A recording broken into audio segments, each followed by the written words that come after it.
Amen. Let us all stand up as we honor the Lord in His word this morning.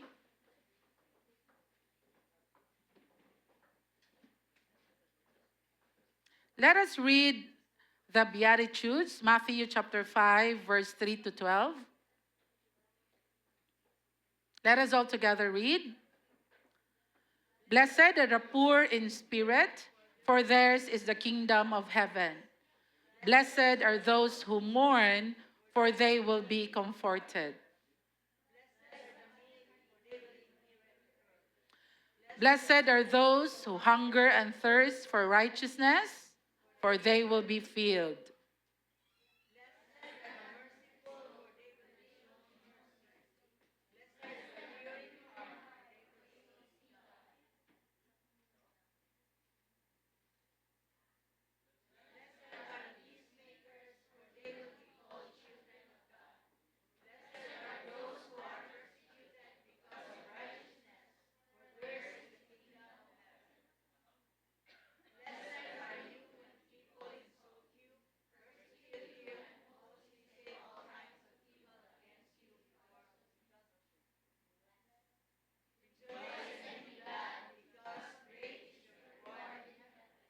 For in the same way they persecuted the prophets who were before you. Let us pray. Holy Spirit, thank you that you are with us right now and you are pleased nga naa mi karon and ipili me to honor you, God, on a Sunday morning. Lord, thank you nga tanan nga musulo nga tanan nga naa diri karon will receive your word, will be able to eat spiritual food today and come out from this place filled and prepared for another battle. Salamat Ginoo sa imong i-accomplish. Have your way today, Holy Spirit. You are our teacher. Use me as your instrument. In Jesus' name, amen.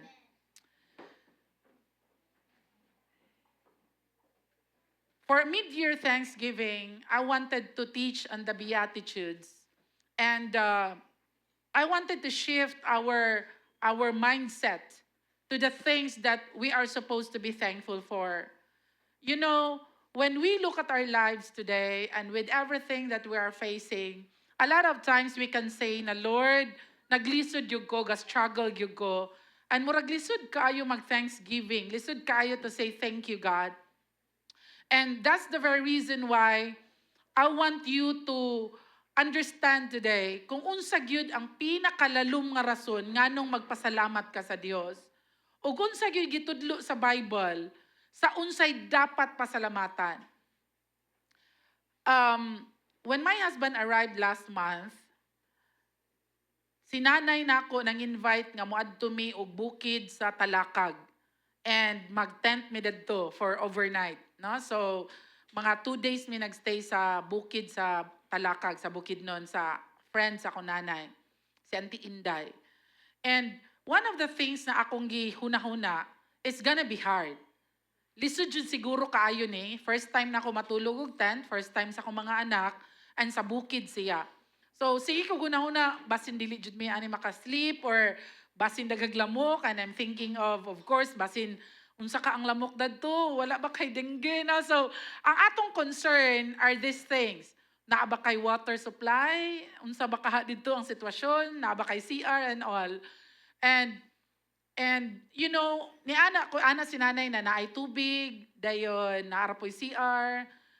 Nain ko, sige, so go. Go man po na akong bana. So, kabalo mo, one of the things na nakita nako na importante kay siya nga event sa among family tungod kay one of the things nga gibutang sa akong heart is that my children will appreciate what they have right now.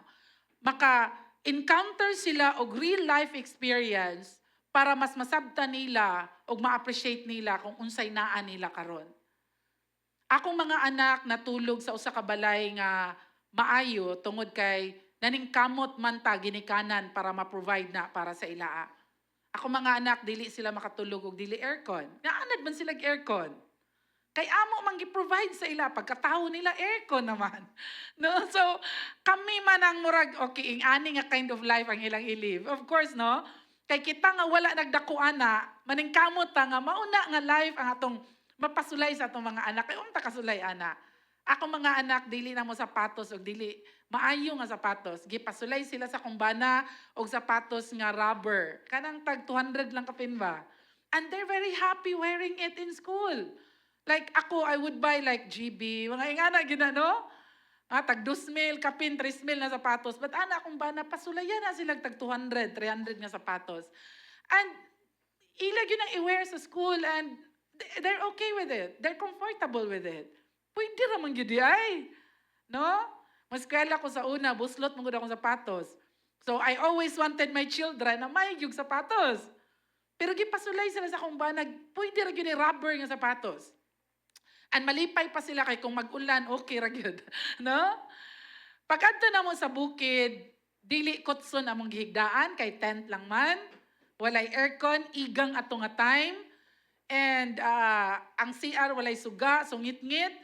Ang tubig magkuan pa ka, hakuton pa ang tubig gikan sa layo. Layo kay siya hakutan.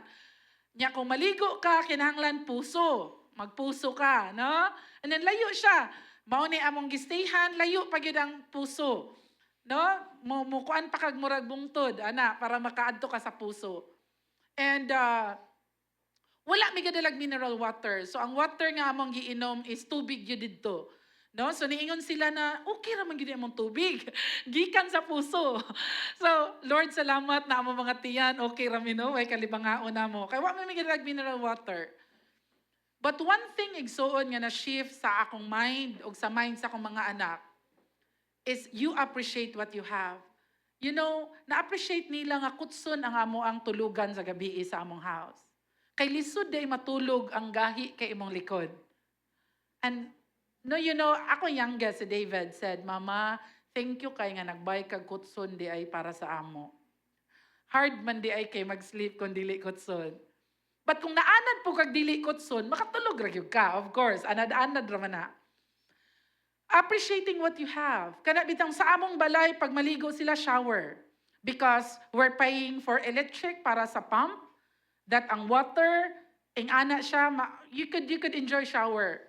And ana sila diri kung maligo ka mo lakaw pa ka sa bukid mo naog pa ka gamay para lang makaligo magpuso pag yug ka.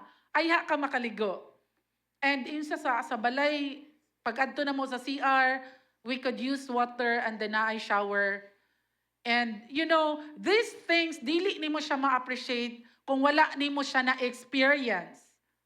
So kinahanglan ma-experience namo sa akong mga anak ang kinabuhi sa bukid. You know, may isa kani si Kaykay said, Mommy, why did you, di ba kay Saudi man sila nagpuyo? And siya nga, Mommy, why did you bring us to this very ugly place? Why, Mommy? I thought we're on vacation. We're supposed to enjoy beautiful places. Of course, kay hanap itang isa ra mo kabulan mag-vacation, ang tinguha po nila parents, ma-enjoy ilang mga anak. Kay sa tibuok tuig sa Saudi, nara na sila sa balay. Why lakaw-lakaw halos? Nya, disyerto ra po ilang lakawan dito. When we went to that bukid, ingon si Kaykay, Mommy, why did you bring us to this very ugly place? We don't even have water to drink. We don't even have shower. We don't even have kutson. And it's very igang, daghaglamok and all. And walay suga. Walay kay nagtantrawan me. And ana iyang mommy, anak, because your daddy said, mga nita diri. And iyang daddy said, because your tita ako, said mga nita diri. And I told Kaykay, we're here so that you will appreciate what you have. So, diba? Sa inyong balay, nakakay hot and cold shower? Diba? Sa inyong balay, nakakay aircon? And siya, yes, tita. So see, diri sa bukid, mauning a life. Your parents are working so hard to provide that for you. And you know, Thanksgiving is, ang pinaka-opposite niya igsuon is complaining. Ing na imong tapad, sige ra ba kog complain? Sige ra ba kog complain? No? Ako isa ko sa mga tao nga permiingnon sa kumbana. Gusto gyud kag sayon, gusto gyud kag kanang dili ka ma-hassle, no? And kung kapuyan ako or mahasol ko, I complain. And siya, dili magudana, gamay ra kay na. Nya mo complain ka dayon. Sayon kaayo ang pag-complain, lisod kayo ang pag-say thank you. What you have right now and everything that you're going through today is a big challenge para maabri ang atong mga mata to say thank you, Lord. Today is Thanksgiving, and I want to bring you to this thank you, Lord, because what does the Bible say kung unsa man gyud ay dapat pasalamatan sa mga anak sa Dios? Let's go to slide 10. Thank you, Lord, number 1. Daghan man kay kag problema karon igsuon, daghan man kay kag disappointment, daghan man siguro kag prayers nga unanswered, daghan man siguro kag complaints sa imong heart today. But ingon si Jesus in Luke chapter 10 verse 20. Unsay ang ingon sa Luke chapter 10 verse 20? However, do not rejoice that the spirits submit to you, but rejoice that your names. Aha daw ka magpasalamat o gayo? Kay imong ngalan gisulat sa langit. In the book of life. Kani nga season, ang mga disciple ani gi send out na ni Jesus to cast out demons, to heal the sick, to speak the gospel. Iyan ang gi-send out kani ang 72. Pagbalik nila, they're very excited. Muubay sa amo ang mga demons. We're able to cast out demons. We're able to do this. Daghan ang naminaw sa pulong sa Dios.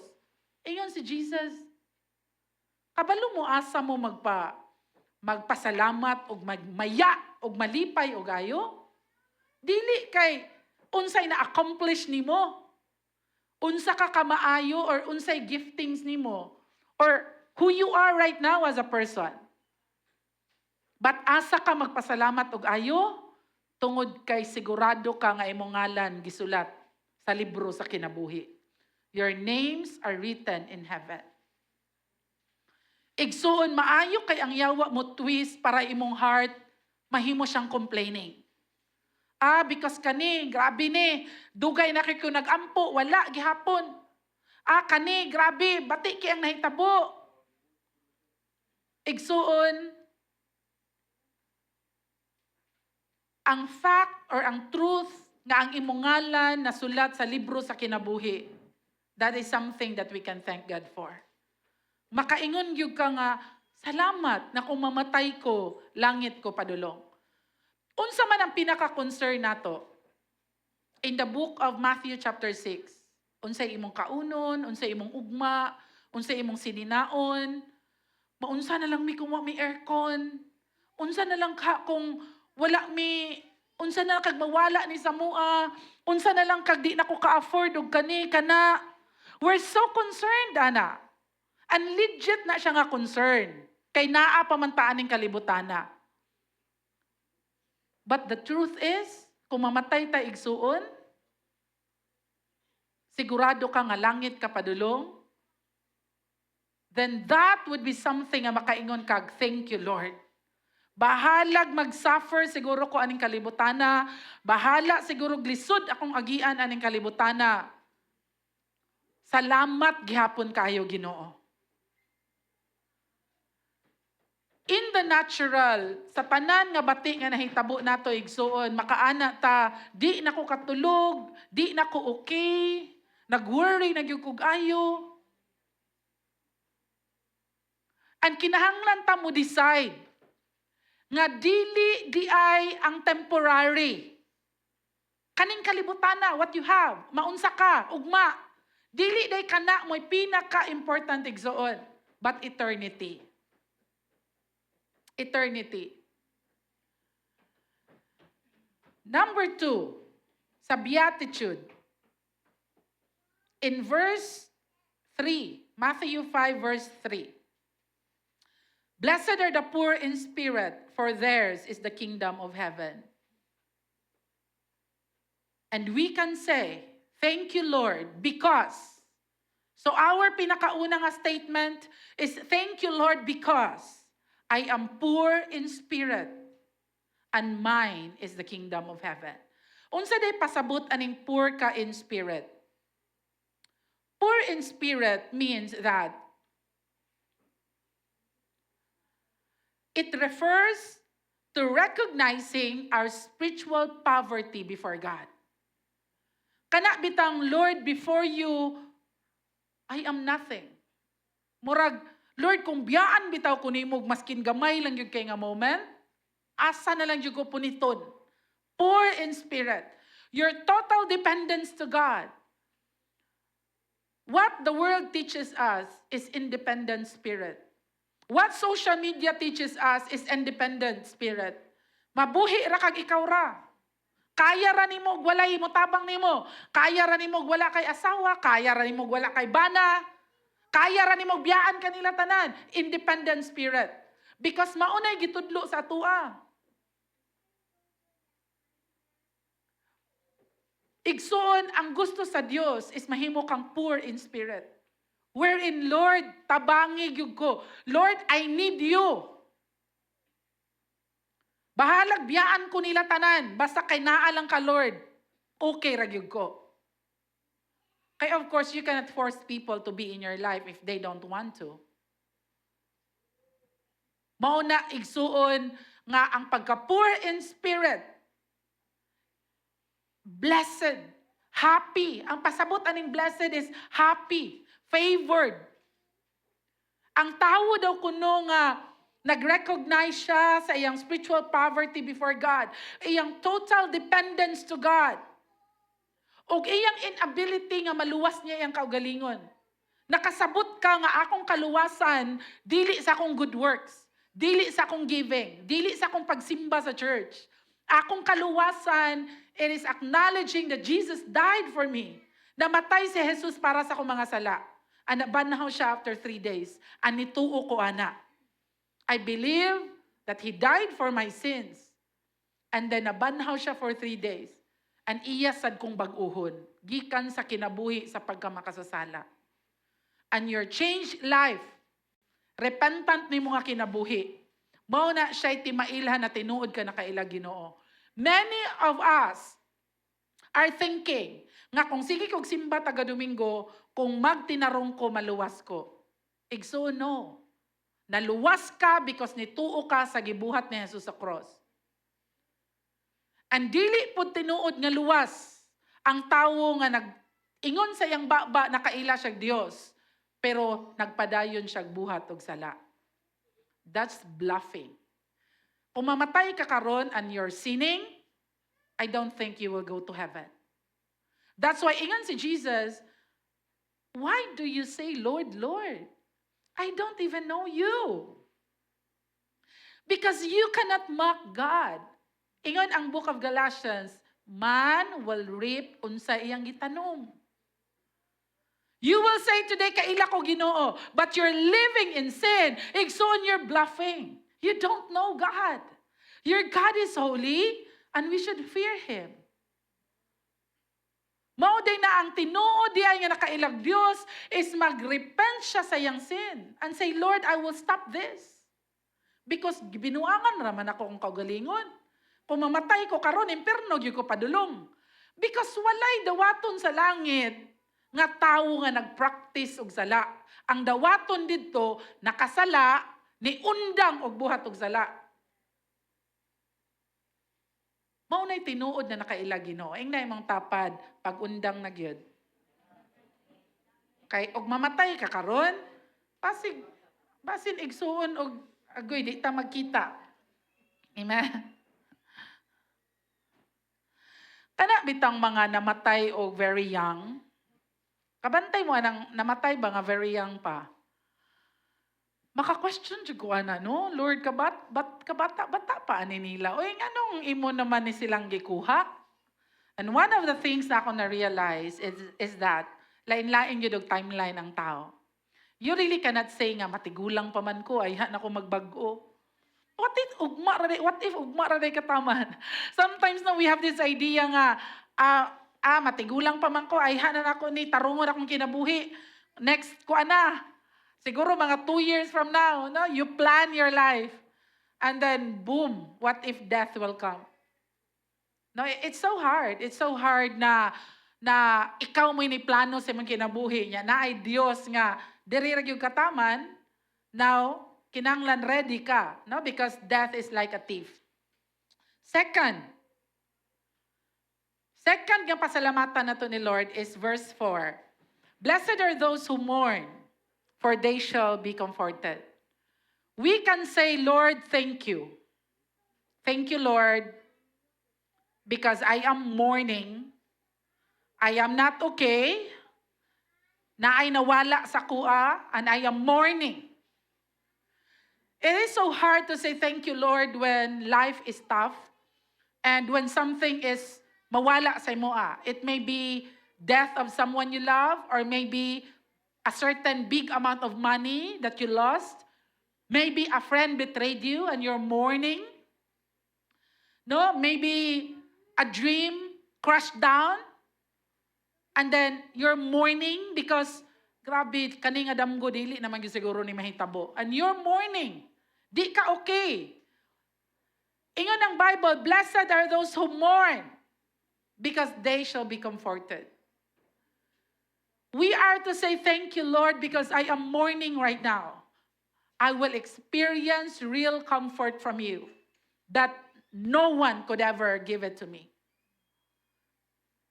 In seasons where you're mourning because of a death of a loved one or a money that's not gonna come back to you, or you lost that money, or maybe someone betrayed your trust, or maybe a friend is wala na gikalit na lang kag di na kaniya friend na wa ka kasabot na unsay sala nimo. And you're mourning because you lost a very special person. Or maybe you went through a breakup. Or maybe you're mourning because you're going through a relationship struggle. Nga murag padulong na mo sa pagkabuak. And your heart is not okay because you're mourning. And the Bible says, blessed are those who mourn. Happy are those who mourn. Favored are those who mourn. You know, the word looks at mourning as something kaluoy ni mo, namatyan ka. Meaning, tinunglo inyong pamilya. People will look at like that. Kaluoy sa inyong negosyo, na yabo. Meaning, wala ang panalangin ni Lord sa imo. People would easily say words to you in judgment. But you just don't know. God is preparing you, sifting you, gisala kag maayo for greater things in the future. Pananaw sa mga tao sa imo karon, luuyan ni mo'y na kay sakit. Luuyan ni mo'y ikaw mo'y gitagaan ana. And people will judge you nganong ing ana kaluoy ug kapait imo kinabuhi as if you're really a sinner than them. Na mura bitawg ikaw ang luoy and kami very blessed. And you know, that comparison is so real nga mao na siya makakawat sa tong Thanksgiving. Nga kaluoy na ako, nganong ing-ani akong kahimtang, and then sila lagi happy, ako lagi dili. Unsa ingon sa Bible? Happy are those who mourn. If you're mourning at something today, if you're very hurt today because pananaw nimo grabe ni kasakit nga panghitabo, you're blessed. Because you will experience the comfort of the Holy Spirit. This season, you will experience who God is. Nga dili nimo ma-experience sa panahon nga haruhay. Dili nimo ma-experience sa panahon nga malipayon kay ka. You know, the very lowest part of our lives, diha ang season igsoon nga mas maila nimo kinsa ang Dios. And most people would judge you nganong ingana kalisod ang imong giagian. They look at the outer nga murag tinunglo man siguro ka. Murag grabe gyud siguro imong sala no kay bati man kay imong kinabuhi. Lisod man kay imong kinabuhi or wala gyud siguro kay ayo nga friend no kay sige lagi kag biyaan og friend. And they will judge you on the outside. But ikaw ra gyud nasayo digsoon kung unsay ginapag-go through ni Lord nimo para gi-prepare kaniya for greater things. Blessed are those who mourn. We can say, thank you, Lord, that I am mourning right now. Sayon kay i-thank you kung daghag blessing, no? Pero what if you're hurting? Ingon ang Bible, you are still blessed because you will experience the comfort of the Holy Spirit. Next verse says, blessed, verse 5, blessed are the meek, for they shall inherit the earth. We can say, thank you, Lord. Thank you, Lord, for making me meek, for I will inherit the earth. Meekness, igsoon, is not weakness. Meekness, being meek, no, si Jesus ang pinaka-ultimate nga person, nga example sa meekness. Meekness is strength under control. Meekness is being gentle, being humble, submitted to God's will. Meekness is not weakness. Some people who are just quiet, some people who are not hambog in their words, some people are just observing, some people are just going through something, pero they're like, kuan ra gyud kay sila kanang choosing to submit in the will of God, and choosing humility, choosing gentleness. Igsoon, that is meekness. Kana bitang, with what happened, people would expect nga magwild na ka, people would expect nga mura nagmalisang ka, but you choose to be gentle, and you choose to be humble. That is meekness. Sayon kay ni siya istorya, pero given in a certain circumstance, igsoon lisod kaayo ang meekness. Because normally, no? Like, ako for example, I remember the other day, gahapon, nasakilan ko ni David. No, gamay man na ang amo ang murag hallway ba, gamay among hallway. And then part sa among hallway na ay mga butanganag sapatos. So nya dagko biya kay mi, no? Dagko kay mi glawas. So pagsulod na ko sa among room, si David pagawa sa among room. Nya puro man mi dagko. Nya normal ra man among pultahan, wa man amo gidako ayo. Dapat gidako din amo tug ayo, no? Kay para kay dagko man mi. But so nagsangko mi ni David. And then nasangkuan ra gud ko niya dili kayo kusog. Pero dako man gud siya nya, gahi kay bukton ba.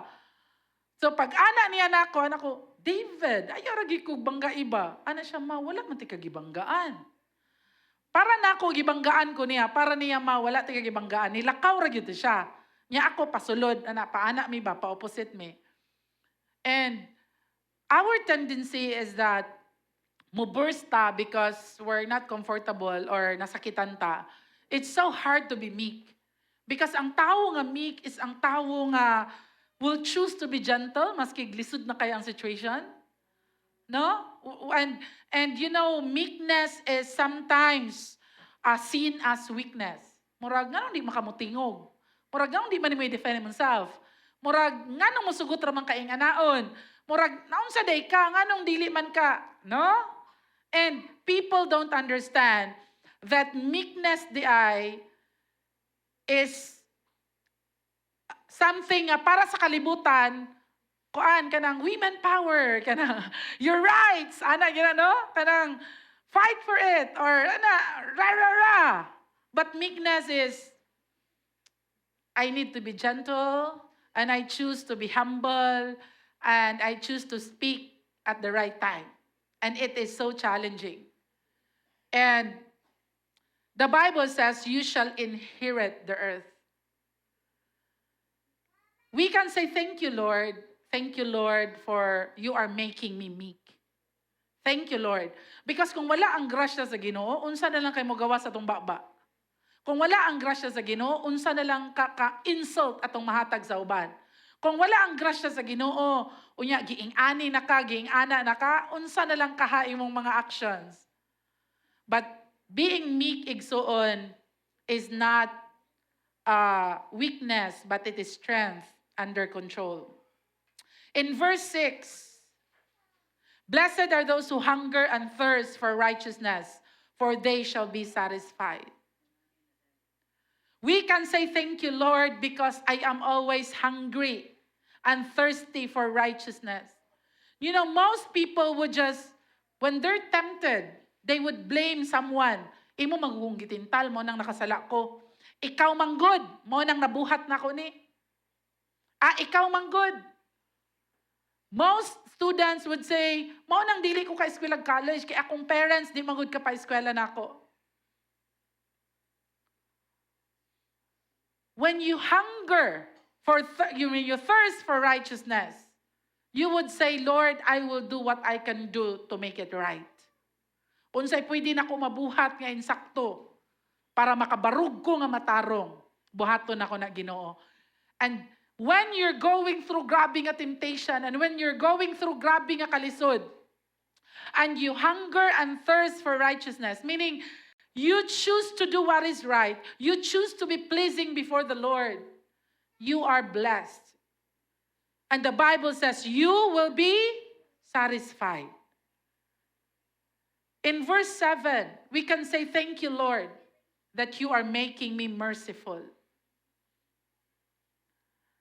Because when life is so hard, we forget that once upon a time we received mercy.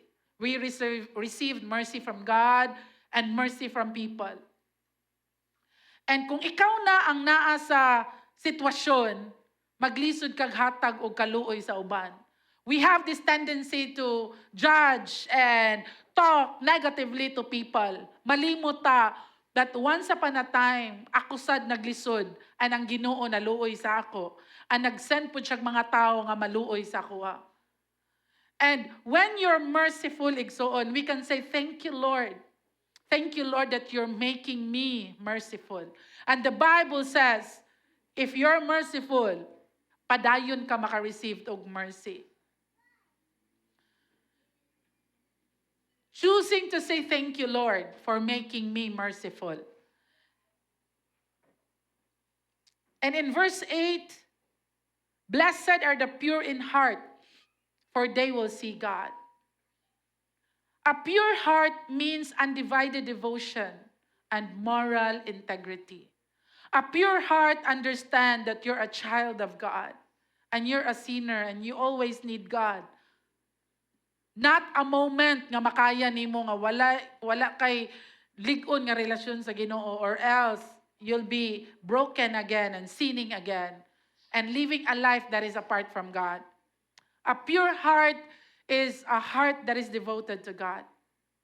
And if you are choosing to have a pure heart today, that is something that you can thank God for. Lord, thank you that my devotion is to you and to you alone. You know, the purity of heart, like gold, will go through fire. Ingon ang Bible, sama sa gold, ingon ang Old Testament, nasama sa gold, i-refine na siya with fire para mahimo siyang pure gold. Tungod kay gikan sa ilalom sa yuta, na ang gold na siya'y sagol nga mga lain-lain na klase nga mga rocks within it. And kinahanglan siya i-refine by fire para mulutaw siya ang tinuod na gold. And most of the time, the pureness of heart will go through fire para makita kung ang imo ba yung devotion sa Ginoo ba or imong devotion is sa kwarta or sa tawo. You know, we're serving a jealous God. And a lot of times, dili na ito mabantayan nga ato ding devotion naa na sa kwarta. Kung wala ang kwarta, malisang na ka. That's the test of your devotion. Kung naa kay pag-uyog with money, dili na ka mahimutang because your trust, your devotion is in money. And we will go through that process until ma-purify ta. And moabot ta sa punto sa atong mga kasing-kasing that, Lord, thank you that right now you're purifying my heart. Na ang kwarta is just a bonus. Ang kwarta is a tool. But never na ko ihatag akong devotion, anak. You know what breaks marriages? Money is one in the list. You know what breaks friendship? Money is one of its list. Money and the love of it is the root of all evil. Money is good, but when you learn to love it, no, if I would ask you today, for example, I would ask you a question. who you will become 5 years from now. Many of you would say, I would have this kind of money. I will be earning this money. You're missing it, church. Because supposedly, kung pangutanon ka who you will become 5 years from now, I will be devoted to God and serving God and knowing Him deeper 5 years from now. It's not money. Ingna imong tapad. Mag-repent na gyud ta. Repent na gyud ta igsoon. Because having money is good. Why not? Sleeping in a nice bed and having an air-conditioned room, an air-conditioned church. Praise the Lord. Being able to go live with cameras and internet and computers. This is good. Praise the Lord. But kung mawala ba ni tanan, dili na ta manimba? Of course not. Amen? Kung dili na ba aircon ang simbahan, sama sa ubang simbahan, dili na ta kasimba, most of us, dili na. Kadi na dyan ko mahimot ang igang manoy. Amen? Murag ang worship nato, atong devotion, nakasalalay sa comfort. Igsoon, I tell you, there will come a time where you will go through fire para ma-purify ang atong heart. Bonus na lang ning naa nato karon. Praise the Lord na sakto tag mga kasing-kasing mong gitagaan ta ni Lord og panalangin. But what if tangtango na niya tanan? Imo bagyapong devotion na kay Lord. Or ang atong devotion na sa kwarta. Ing na imong tapad, magrepent na ta. Kabalo mo, kung pure atong heart, samot ka ipadato ni Lord. Kung pure imong heart, samot ka i-bless ni Lord. Kung pure imong heart, samot niya ihatag ang desire sa imong heart. Pagkatawo sa mong anak ni anak mi Lord, amog yung desire, magdako gyud ni siya nga makabayad gyud mig aircon. Kana gyud. The comfort na wala na mo nasulayan, among ipasulay sa mong anak. A simple prayer as that. He's a good father. Unsay tinguha sa imong heart, tinguha po na niya because He's a good God. Amen? Pero kinahanglan, pure imong heart daan. And muagig yung kag fire para mo purify sa imong heart. And that's the challenge today. That we can say, thank you, Lord. The next verse, verse 9, blessed are the peacemakers, for they shall be called sons of God. Ingnay mong tapad, palaaway raba ka. Basig dili ka anak sa Dios.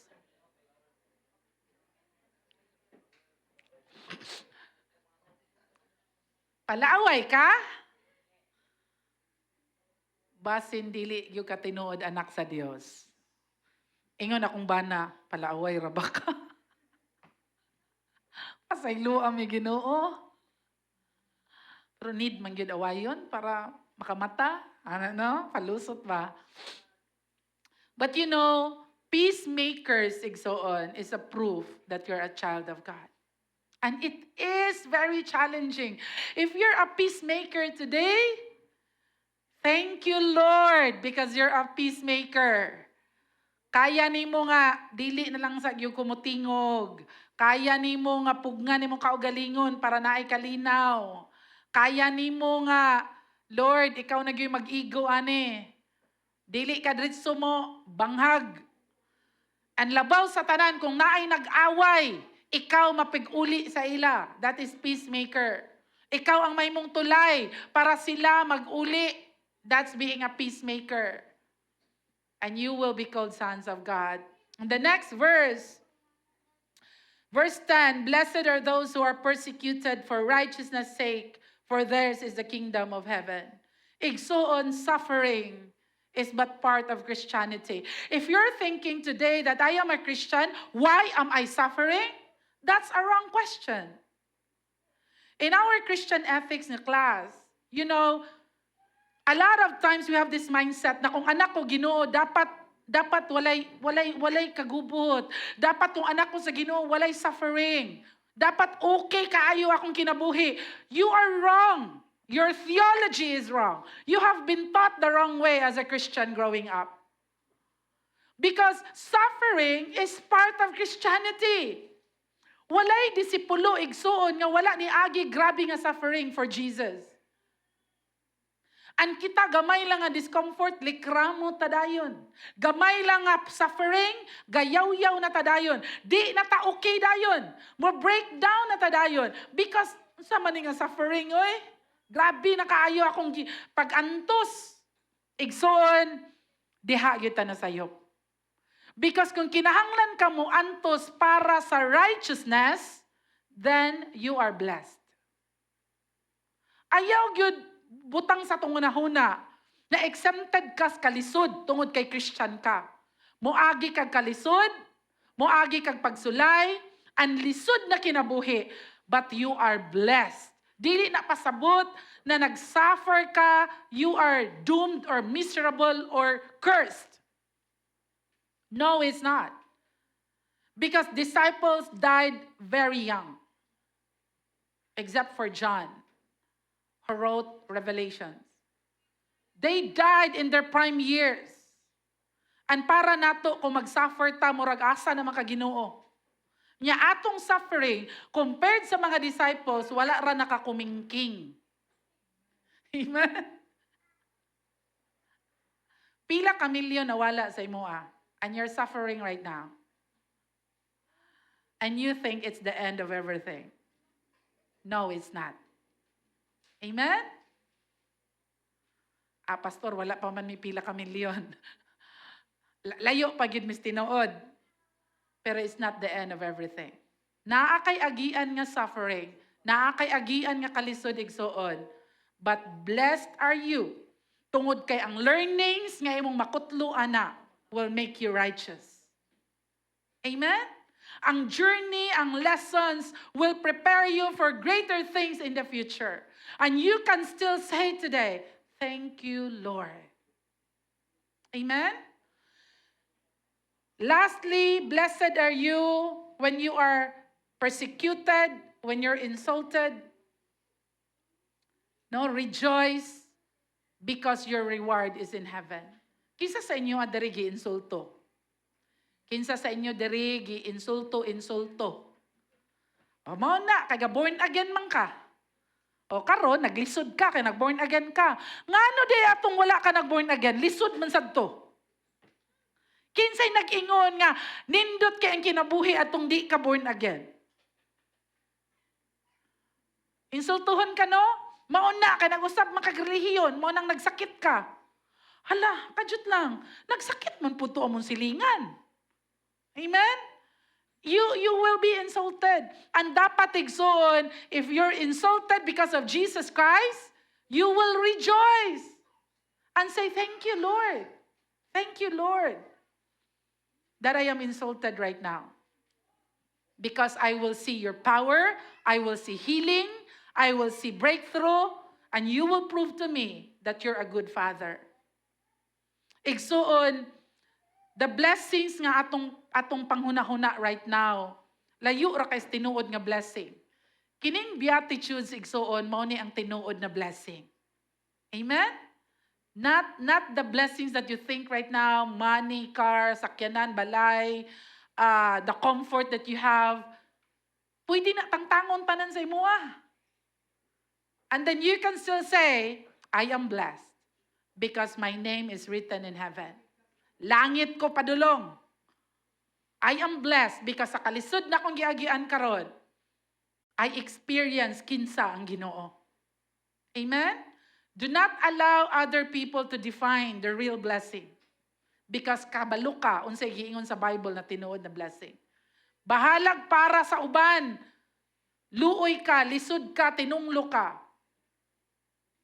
The Bible says the truth. And the truth is, you're blessed. Amen? Even if you're insulted, you're mourning, you're hurting, lisod kay mong giagian, you are blessed. Ingon ang Bible.